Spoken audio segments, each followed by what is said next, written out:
L'Égypte a été éliminée de la Coupe du Monde après une soirée pleine de tensions, de fierté, de douleur et de polémiques. La défaite contre l'Argentine a sorti l'équipe africaine du tournoi, mais elle a aussi laissé un goût très amer dans le vestiaire égyptien. Pas seulement à cause du résultat, pas seulement parce qu'ils étaient passés si près de pousser le champion du monde dans ses limites les plus extrêmes, mais aussi à cause de la manière dont le staff technique a estimé que certaines décisions arbitrales avaient été gérées pendant le match. Le premier à prendre la parole a été le sélectionneur de l'Égypte, qui s'est présenté devant la presse avec un visage sérieux, une voix ferme et un mélange évident de tristesse et de colère contenue. Il ne voulait pas créer un scandale vide. Il ne voulait pas transformer la conférence de presse en scène incontrôlable. Mais il ne voulait pas non plus se taire. Et dès ses premiers mots, il a clairement fait savoir que selon lui, l'Argentine avait été clairement favorisée par l'arbitrage. Avant toute chose, je veux dire quelque chose très clairement. Je respecte profondément l'Argentine. C'est une immense sélection nationale, avec des joueurs extraordinaires, avec une histoire, avec une hiérarchie et avec une mentalité compétitive que nous connaissons tous. Je ne suis pas ici pour manquer de respect à l'Argentine, ni pour dire qu'elle n'a aucun mérite. Mais une chose était de respecter l'adversaire, et une autre, très différente, est de rester silencieux quand on sent que son équipe n'a pas été traitée avec le même critère. A commencé le sélectionneur égyptien. Dès le départ, le sélectionneur a essayé de séparer la reconnaissance sportive de la critique envers l'arbitrage. Selon lui, l'Argentine a concouru comme le font les grandes équipes, avec de l'expérience, avec de la patience et avec la capacité de frapper dans les moments clés. Mais il a aussi déclaré que l'Égypte avait eu le sentiment, pendant plusieurs séquences du match, que chaque action douteuse penchait toujours dans la même direction. Mes joueurs ont livré un énorme match. Ils ont couru, pressé, défendu, attaqué quand ils le pouvaient, se sont relevés après chaque coup et n'ont jamais cessé d'y croire. C'est pour cela que je suis fier d'eux. Mais je suis aussi déçu, très déçu par l'arbitrage. Parce que lorsque vous jouez un match à élimination directe en Coupe du Monde, lorsqu'il y a autant d'efforts, autant de sacrifices et autant d'enjeux, le minimum que vous demandez, c'est que le critère soit le même pour les deux équipes. Et aujourd'hui, honnêtement, je ne l'ai pas ressenti, a-t-il ajouté. La déclaration la plus forte est arrivée lorsqu'on l'a interrogé directement sur l'utilisation de la VAR. Le sélectionneur égyptien n'a pas hésité. Selon lui, le système n'a pas été utilisé de manière impartiale, mais de manière sélective. Et c'est à ce moment-là qu'il a lancé l'accusation qui a provoqué le plus de bruit dans la salle de presse. Ils n'ont vérifié à la VAR que les actions qui arrangeaient l'Argentine. C'est mon sentiment. Et je ne dis pas cela par frustration à cause du résultat. Je le dis parce que nous l'avons vu depuis le banc, les joueurs en ont parlé sur le terrain, et sûrement que beaucoup de personnes le verront lorsqu'elles reverront le match calmement. Quand il y avait une action qui pouvait favoriser l'Argentine, tout s'arrêtait. On regardait, on analysait, et ils attendaient. Quand il y avait une action qui pouvait favoriser l'Égypte, le jeu continuait comme si rien ne s'était passé, a-t-il déclaré. Le sélectionneur n'a pas voulu se concentrer sur une action précise, comme unique explication de la défaite, mais il a insisté sur le fait que l'accumulation de décisions avait fini par affecter le développement émotionnel et tactique du match. Pour lui, l'Égypte a dû lutter non seulement contre l'une des équipes les plus fortes du monde, mais aussi contre un environnement arbitral qui ne lui a jamais vraiment donné confiance. Quand une équipe comme l'Argentine reçoit une décision favorable, elle sait comment la gérer. Elle a des joueurs expérimentés, des joueurs qui comprennent les temps du match, qui savent ralentir une rencontre, qui savent gérer la pression. Mais quand vous avez l'impression que chaque contact de votre côté peut être une faute, que chaque réclamation de votre côté n'est pas entendue, et que chaque situation douteuse est résolue rapidement si elle est en votre faveur, mais lentement si elle est en faveur de l'adversaire, alors le match change. Ce n'est pas seulement du football, c'est aussi psychologique, a-t-il expliqué.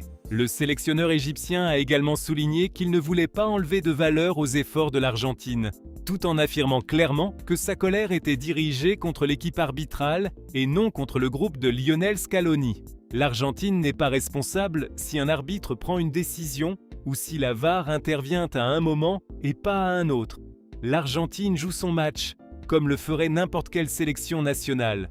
Si une décision vous bénéficie, vous l'acceptez. C'est le football. Ma critique ne vise pas les joueurs argentins. Ma critique vise ceux qui avaient la responsabilité de protéger l'équité du match.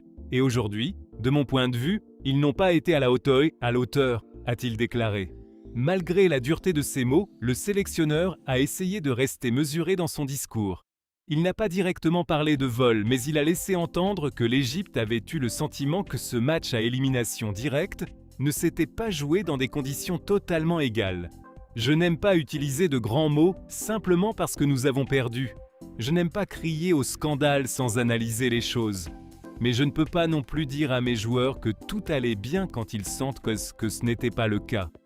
Je suis entré dans le vestiaire et j'ai vu des visages marqués par la douleur, mais aussi par l'impuissance. Et l'impuissance est différente de la tristesse.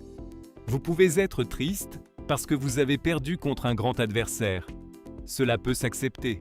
Mais quand vous vous sentez impuissant, c'est parce que vous avez l'impression qu'il y a eu des situations qui ont échappé à votre contrôle, a-t-il dit. Le sélectionneur a également révélé que certains joueurs égyptiens avaient demandé des explications à l'arbitre pendant le match et que, selon lui, ils n'avaient pas reçu de réponse claire. Mes joueurs ont demandé avec respect. Ils n'ont pas été agressifs. Ils voulaient comprendre pourquoi une action était vérifiée et une autre ne l'était pas. Pourquoi un contact était sifflé d'un côté et laissé se poursuivre de l'autre? Pourquoi une protestation argentine semblait avoir plus de poids qu'une protestation égyptienne? Et quand il n'y a pas d'explication claire, le sentiment d'injustice grandit. C'est ce qui me fait le plus mal, a-t-il commenté. Dans une autre partie de la conférence de presse, le sélectionneur s'est de nouveau concentré sur la fierté qu'il ressentait pour ses joueurs. Il a déclaré que l'Égypte quittait la Coupe du Monde la tête haute parce qu'elle avait rivalisé d'égal à égal contre une équipe que beaucoup considéraient comme l'immense favorite avant le début du match. Je ne peux rien demander de plus à mes joueurs. Ils ont tout donné sur le terrain, ils ont joué avec courage, avec discipline, avec cœur. Personne ne s'est caché, personne n'a abandonné, personne n'a regardé le maillot de l'Argentine avec peur. Ils l'ont respecté, oui, parce qu'il faut le respecter, mais ils n'en ont pas eu peur. Et cela a une valeur énorme pour moi. L'Égypte a montré qu'elle pouvait rivaliser avec n'importe qui, a-t-il affirmé. Cependant, même au milieu de cette fierté, la colère envers l'arbitrage est réapparue. Pour le sélectionneur, le problème n'a pas été seulement une décision isolée, mais la perception générale que le champion du monde avait bénéficié d'un traitement plus attentif. Quand vous affrontez une puissance, vous savez déjà que vous devez jouer un match presque parfait. Vous savez que vous ne pouvez pas faire d'erreur, que vous ne pouvez pas perdre votre concentration, que vous ne pouvez pas laisser d'espace. Mais si, en plus de cela, vous devez jouer avec le sentiment que les décisions importantes ne vont pas tomber de votre côté, alors tout devient beaucoup plus difficile. Et c'est ce que nous avons ressenti aujourd'hui. Nous avons eu l'impression de devoir en faire 2 fois plus, simplement pour qu'on nous reconnaisse la moitié, a-t-il lancé. La presse lui a demandé s'il prévoyait de déposer une plainte officielle auprès de la FIFA. Le sélectionneur n'a confirmé aucune action immédiate, mais il a laissé ouverte la possibilité que la fédération égyptienne analyse les actions et prenne une décision dans les prochaines heures. Ce n'est pas quelque chose que je peux décider seul. Bien sûr, nous allons tout revoir. Nous allons regarder les images, nous allons écouter les audios s'ils sont un jour rendus publics, nous allons analyser chaque situation. Mais au-delà du fait qu'il y ait ou non une plainte officielle, l'important est que cela ne puisse pas passer inaperçu. Dans une Coupe du Monde, la VAR ne peut pas être utilisée en fonction du poids du maillot. La VAR doit être là pour tout le monde, ou elle ne sert à personne, a-t-il affirmé. Cette phrase a été l'une des plus fortes de toute la conférence de presse. Le sélectionneur n'a pas seulement remis en question l'arbitrage du match, il a aussi directement visé la manière dont la technologie est utilisée dans les moments décisifs du tournoi. La VAR a été créée pour corriger les injustices, pas pour créer davantage de doutes. Si une action mérite d'être revue, elle est revue. Si une action est douteuse, elle est analysée. Mais cela doit être fait avec le même critère pour les 2 équipes. Parce que sinon, le joueur cesse de faire confiance. L'entraîneur cesse de faire confiance. Le supporter cesse de faire confiance. Et quand la confiance se perd, le football perd quelque chose de très important, a-t-il exprimé. concernant l'Argentine, il a de nouveau insisté sur le fait que sa critique ne devait pas être confondue avec un manque de respect. Il a même salué la capacité de l'équipe argentine à profiter des moments favorables et à tenir bon pendant les séquences les plus difficiles du match. L'Argentine a des champions, elle a des joueurs qui ont déjà tout vécu, elle a des leaders sur le terrain. Cela se voit. Dans les moments de pression, ils savent respirer. Ils savent attendre. Ils savent frapper. C'est pour cela qu'ils sont l'Argentine. Mais précisément pour cette raison, parce qu'ils sont si grands, ils n'ont pas besoin que l'arbitrage laisse des doutes. Une équipe comme celle-là peut gagner par ses propres mérites.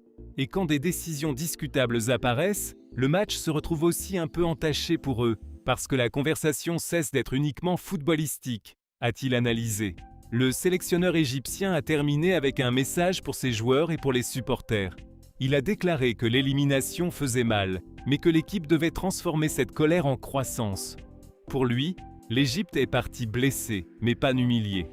Elle est partie éliminée, mais pas diminuée. J'ai dit à mes joueurs de relever la tête. Je leur ai dit que je ne voulais pas les voir vaincus dans leur âme. Nous avons perdu un match, oui. Nous avons été éliminés de la Coupe du Monde, oui.